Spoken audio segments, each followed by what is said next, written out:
大家好，我是小诺。90后爱吃的酸奶果子的做法来了。今天我做了一锅酸奶果子，个个金黄，表皮酥脆，里面软软的，吃起来口感比面包还要香甜，浓浓的奶香味儿带着一点微酸，太好吃了。下面跟着视频一起看看我是怎么做的吧。首先在大碗里打入2个鸡蛋，这2个鸡蛋待克重是90克，鸡蛋一定要清洗干净再打入碗中，这样可以防止鸡蛋外壳上面的细菌、脏东西掉落碗中。再加入100克的纯牛奶，150克的酸奶，4克的小苏打，加入小苏打主要是起到蓬松的作用，5克酵母，10克白糖，促进酵母的发酵。喜欢吃甜的糖也可以多放一些，放20克就可以，不要放的太多，太多了这个甜呢就有点发腻了。用筷子充分的搅拌均匀，搅拌至酵母白糖溶解，然后再分次加入面粉，边倒边搅拌，搅拌成面絮状。这个面团要和的稍微偏软一些，我按照这个比例加了是500克的面粉，搅拌成这样的面絮状，往里面再加入15克的黄油。家里没有黄油的也可以用猪油，或者是气味小一点的植物油。加入黄油既可以增加奶香味，而且做出来的成品口感更加的酥脆。然后下手揉成面团，把黄油充分的揉到面团里面。这个面团比较黏，因为黄油用的是这种块状的黄油，还没有充分的揉到面团里面去，再多揉一会儿。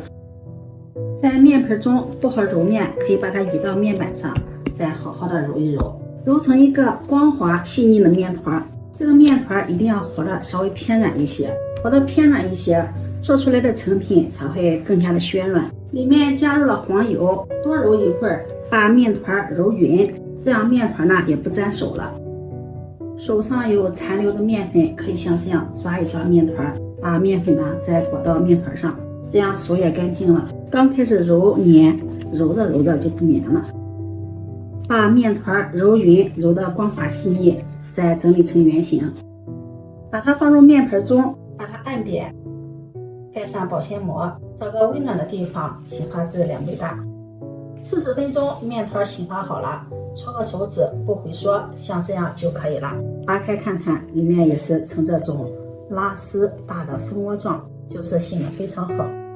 面板上撒上点干面粉防粘，把面团移到面板上，揉一揉，排排气。面团醒发时间的长短与室内的温度有很大的关系。如果室内温度高，30到40分钟面团就能醒发好。如果是天冷的话，面团有时要醒发到1个小时，或是1个小时多。醒好的面团一定要给它揉搓排气，因为这个面团里面呢有一些小气泡，像这样揉搓排气的时候就会产生这样的小气泡，一定要把这些小气泡呢给它揉干净，把里面的气体排干净，这样做出来的酸奶果子口感更加的绵密。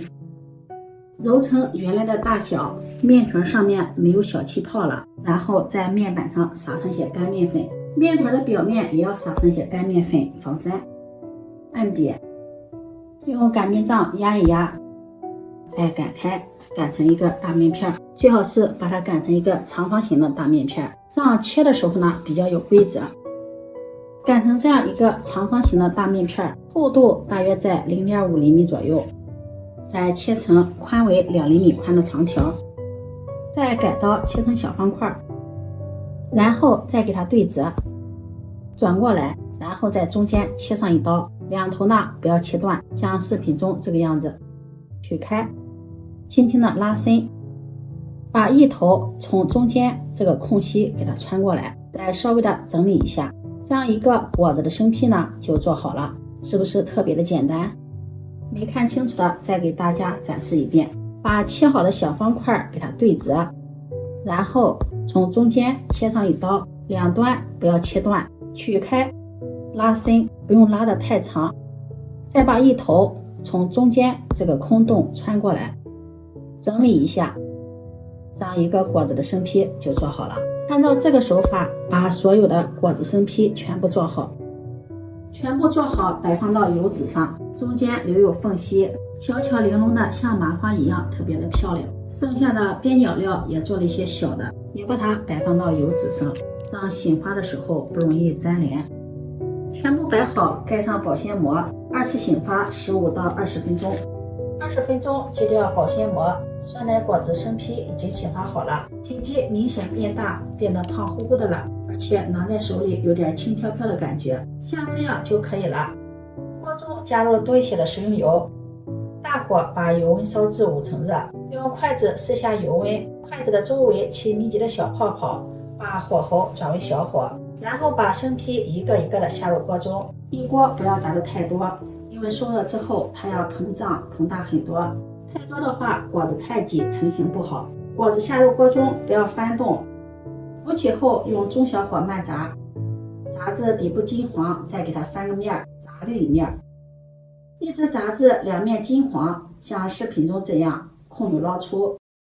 这样好吃的酸奶果子就做好了，表皮金黄酥脆，捏一捏里面软软的，掰开看看里面的组织细腻柔软筋道，咬上一口有鸡蛋牛奶的香味，口感微甜微酸，好吃还开胃，外酥里软，筋筋道道，微酸微甜，怪不得90后都爱吃这个果子。这样做好的酸奶果子配上羊肉汤胡辣汤，实在是太美味了。如果你喜欢就收藏起来试试吧。